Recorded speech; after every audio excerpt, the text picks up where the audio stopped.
అధర్మం వృద్ధి చెందుతుందో అప్పుడప్పుడు సత్పురుషులను ఉద్ధరించేందుకు, అధర్మపరుల వినాశనానికి, ధర్మాన్ని పునఃస్థాపించేందుకై నేను జన్మిస్తుంటాను.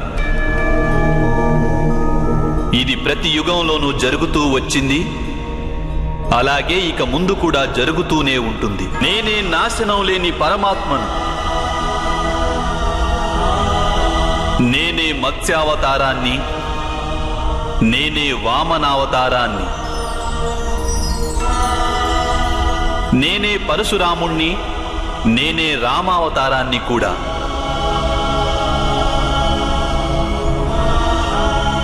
నేనే బ్రహ్మ విష్ణు మహేశ్వరులను, నేనే సరస్వతి లక్ష్మి పార్వతిని కూడా.